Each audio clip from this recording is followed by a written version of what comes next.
ప్రియ దేవుని బిడ్డ, ఈరోజు వాక్యము ద్వారా దేవుడు నీతోనూ నాతోనూ సర్వ మానవులతోనూ సూటిగా తేటగా మాట్లాడబోతున్నాడు. ఈ మాటలు ఎంతో విలువైనవి, పరిశుద్ధమైనవి. ఈ మాటలు దేవుడు ఇచ్చిన మహాకృప కలిగిన మాటలు. ఈ మాటలు మనం వ్యర్థంగా ఆలోచించడానికి వీల్లేదు. ఈ మాటలు మన హృదయంలో నాటబడటానికి దేవుడిచ్చిన ఈ మహాకృపను బట్టి దేవునికి కృతజ్ఞతలు చెల్లిద్దాం. ప్రియ దేవుని బిడ్డ, ఈరోజు వాక్యము ద్వారా దేవుడు మాట్లాడుతుంది ఏమనగా, నిజమైన స్నేహితులు ఏ విధంగా దేవునికి దగ్గరగా ఉంటారు అన్నదే ఈరోజు వాక్యం. ప్రియ దేవుని బిడ్డ, గత కొంతకాలం నుంచి యోహాను గారి జీవితము, దేవుని యందు ఎలా భయభక్తులు కలిగి ఉన్నాడో తెలుసుకున్నాము. అలాగే దేవుని నమ్మిన శిష్యులు దేవునికి వ్యతిరేకంగా దేవుని యొక్క మాటలకు ఆటంకపరిచిని కొంతకాలం తెలుసుకున్నాం. ఈరోజు వాక్యము ద్వారా ప్రియ దేవుని బిడ్డ, దేవుడు మనతోనే సూటిగా మాట్లాడుతున్న మాట ఏమనగా, ఆయన ప్రేమ కలిగిన మాటలు, దయగలిగిన మాటలు ఏమనగా, ఈరోజు వాక్యము ద్వారా దేవుడు మనతో సూటిగా మాట్లాడుతుంది ఏంటంటే, అక్కడున్న శిష్యులు యేసయ్య వాక్యాన్ని బోధిస్తూ ఉండగా వాళ్ళ ఆ వాక్యంలో లీనమైపోయారంట. కొన్ని వేల మంది జనాలు వచ్చి లీనమైపోయారు. ఆకలి అనేది తెలియలేదు, ఏది అన్నది వాళ్ళకి తెలియలేదు. దేవుని మాటలకు అలా లోబడిపోతున్న సమయంలో ఈ శిష్యులు దేవుని మాటలకు ఆటంకపరిచారు. అయ్యా, ఇది అడవి ప్రాంతం, ఇది బహు అడవి ప్రాంతం. ఈ అడవి ప్రాంతంలో ఏమీ వీళ్ళకు దొరకదు కనుక వీరి త్వరగా సాయంత్రం అయిపోయింది కనుక పంపించే అని యేసయ్య మాటలకు అడ్డుగోడ వేసేవారిగా ఉన్నారు. కేవలం దేవుడితో వీళ్ళు గడుపుతున్నారు, కానీ వీళ్ళల్లో దేవుని ఆత్మ లేదు.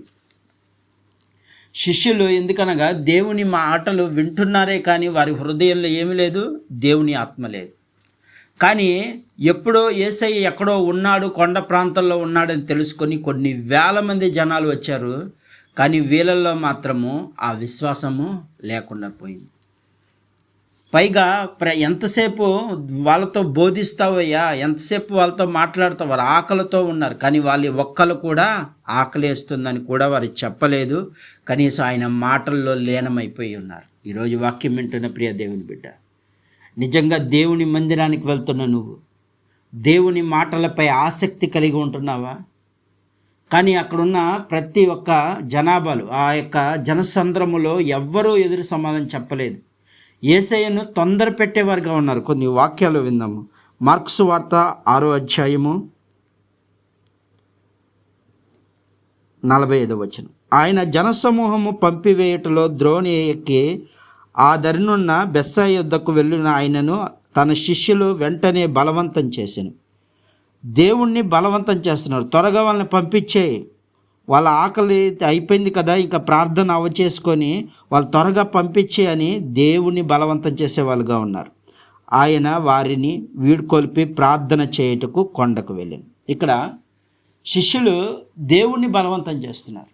ఎంతసేపు ఈ వాక్యము చెప్పేది, ఎంతసేపు వాళ్ళ జీవితం, వాళ్ళ వెళ్ళాలిగా, ఇంటికి వెళ్ళాలిగా, అది ఇదని దేవుని మాటలు ఆటంకపరిచేవారు. కానీ యేసయ్య మారు మాటలు ఏం మాట్లాడకుండా తన శిష్యుల మాట విని, దేవుని మాట శిష్యులు వినాలా, శిష్యుల మాట దేవుడు వినాలి. కానీ ఇక్కడ శిష్యుల మాట దేవుడు విని వాళ్ళు త్వరపడి పంపివేశాడంట. పంపివేసినప్పుడు ఆయన వాళ్ళతో వచ్చాడా? రాలేదు. కొండ ప్రాంతంలో మళ్ళీ ఆ కొండపైకి వెళ్ళి మళ్ళీ ప్రార్థన చేయటం మొదలుపెట్టాడంట. కానీ శిష్యులు ఏం చేస్తున్నారు? యేసయ్య ఎప్పుడు వస్తాడులే, ఆయన కోసం ఎదురు చూసే వాళ్ళుగా కనపడతలేదు. వీళ్ళ అసహనం పోయింది. ఎంతసేపు ఆయన ఇప్పుడే రాళ్లే, మనం వెళ్ళిపోదాం, ఇప్పుడే ఈ క్షణం రాడు కాబట్టి మనం వెళ్ళిపోదాం, ఎందుకు మనకి ఇక్కడ ఉంటామని ఒకళ్ళొకళ్ళు మాట్లాడుకొనసాగారంట. ఆయన వచ్చేంత వరకు వెయిట్ చేయలేని మనస్తత్వం అయిపోయింది. యేసయ్య వాళ్ళతో ఉన్నంత వరకు సంతోషంగా ఉన్నారు. ఎప్పుడైతే యేసయ్యను వారు విడిచి వెళ్ళారో వాళ్ళకే సమస్య ఏర్పడింది. అదే వాక్యం విందాం ఒకసారి. అప్పుడు వారి గాలి ఎదుర్కొనిన ధోని నడిపించట వారి మిక్కిలి కష్టపడగా ఆయన చూచి అక్కడ ఏం జరుగుతుందంటే, గాలిలో అంటే దేవుని వదిలిపెట్టి వాళ్ళు ధోని ఎక్కి వెళ్ళిపోతున్నారంట. యేసయ్య అక్కడ ప్రార్థన చేస్తున్నాడు. ఎవరి కోసం? అందరి కోసం. అందరిలో వీరు కూడా ఉంటారుగా. ఆయన వచ్చేంత వరకు, యజమాని వచ్చేంత వరకు పనివాడు ఎదురు చూడాలా లేదా?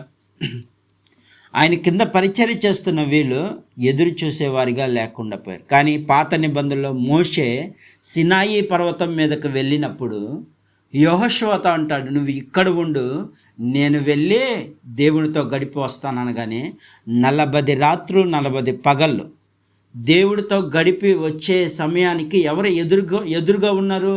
యెహోషువ ఉన్నాడు. యెహోషువ ఎందుకు ఉన్నాడు? అక్కడ యజమాని చెప్పాడు ఇక్కడ ఉండమని, అదే ప్రాంతంలో ఉన్నాడు తప్ప ఎక్కడికి కదలలేదంట. ఎంత గొప్ప సేవకుడు! అలాంటి సేవకుడికి నేను ఉండాలి, తోడుండాలి అని ఎదుర్కొన్నాలంట. ప్రతి ఒక్కళ్ళు అంటున్నారు మోషే చనిపోతున్నాడు, కానీ ఇక్కడ యెహోషువ ఏమంటున్నాడంటే ఆయన వస్తాడు. అంటే నిరీక్షణ కలిగి ఉన్న సేవకుడు కావాలి. యేసయ్య కోసము ఆయన ప్రార్థన చేస్తుంది మన కోసమే కదా, మన కుటుంబాల కోసమే కదా. ఆయన కొరకు మనం నిలబడితే ఏం తప్పేముందులే అన్న ఆలోచన వీళ్ళకి లేకుండా పోయింది. ఒకవేళ అనుకున్నడొచ్చు కొందరు, కానీ అందులో కొందరు ఏం చేస్తారంటే చెడగొట్టే వాళ్ళు తయారవుతారు. ఈరోజు వాక్యం వింటున్న ప్రియ దేవుని బిడ్డ, దేవుని మాటల కొరకు నువ్వు ఎదురు చూస్తూ నిన్ను చెడగొట్టే వాళ్ళు తయారైతే నువ్వు ఇదిగో ఈ గాలి వానలో పడిన ఆ పడవ వల్లే అయిపోతుంది నీ జీవితం, కష్టాల పాలైపోతావు. యేసయ్య ఉన్నంత వరకు వారికి సమృద్ధి దొరికింది. 12 గంపలైనవి అంట.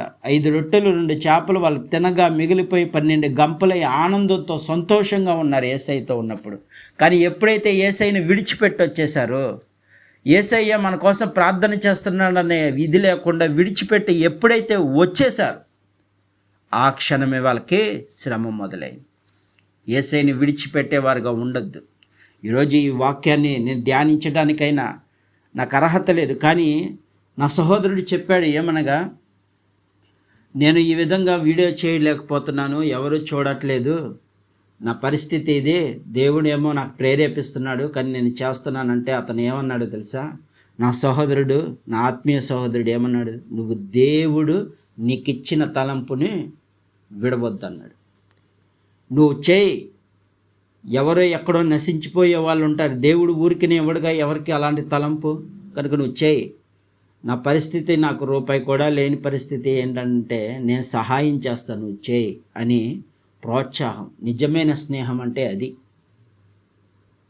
నిజమైన స్నేహం అలాగ ఉండాలి. ఆత్మీయుల సావాసం మీకు కావాలి. ఇక్కడ యేసయ్య అదే చెప్తున్నాడు ప్రతి శిష్యులకి, మీరు మెలకువ కలిగి ప్రార్థన చేసే వారి సావాసం కావాలంటున్నాడు.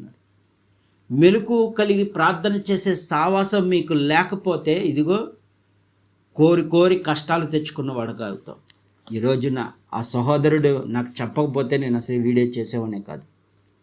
ఆ సహోదరుడు నన్ను బలవంతం చేస్తున్నాడు. ఎందుకంటే దేని కొరకు అంటే ఆత్మల రక్షణ కొరకు. ఎందుకంటే రానున్న దినాలు దుర్దినాలు కనుక నువ్వు ఆపొద్దు. దేవుడిచ్చాడు ఆ తలంపు, దేవుడిచ్చాడు కనుక ఆ తలంపు నువ్వు విడిచిపెట్టద్దు అని నన్ను ప్రోత్సహించేవాడుగా ఉన్నాడు. కాబట్టి ఈ రోజున ఈ వీడియో చేయగలుగుతున్నా. ప్రియ దేవుని బిడ్డ, మీరు చేయాల్సిన సావాసము నిన్ను చెడగొట్టేవారి సావాసం కాదు, దేవునితో కలిసి సావాసం చేసేవారు కావాలి మీకు. అలాంటి సావాసం మీకు ఉండాలి. నాకు అందులో బట్టి దేవునికే మహిమ. ఎందుకంటే నాకు అలాంటి సహోదరుడు ఉండటం దేవుడిచ్చిన మహాభాగ్యంగా నేను ఎంచుతున్నాను. ఎందుకంటే ఎవరైనా నాశనం అయిపోతే ఏడ్చేవాళ్ళు ఈ రోజుల్లో తయారయ్యారు, కానీ నాశనం అవుతున్న నన్ను లేవనెత్తుటకే నా కోసం నిరంతరం ప్రార్థన చేసే ఒక కుటుంబం ఉంది. అందుని బట్టి దేవునికే మహిమ. అలాంటి కుటుంబాలు మనకు తయారవ్వాలి. ఆత్మీయ బలాన్ని పొందుకోవాలి. ధనం నిన్ను ఏమి ఇది చేయదు, ఆస్తిపాస్తులు సంపాదించుకున్నా నీకు ప్రయోజనం లేదు, కానీ నిన్ను ఆత్మీయంగా పలకరించేవాడు కావాలి. ఆత్మీయుడిగా నీతో ఉండేవాడు నిజమైన సావాసం అది. అలాంటి సావాసం నువ్వు కోరుకోవాలి. యేసయ్య ఆ రోజు నా విధంగా ప్రార్థన చేస్తే అందులో ఒక్క మనిషి అయినా అయ్యో యేసయ్య నా కోసం ప్రార్థన చేస్తున్నాడు కనుక నేను ఉంటానన్న మనసు లేకుండా పోయింది. అదే ఉండుంటే వాళ్ళకి ఆ శ్రమ వచ్చేదా? ఆ గాలివాన్లో చిక్కుపోయే వాళ్ళ, ఆ వేదనలో పడేవాళ్ళ?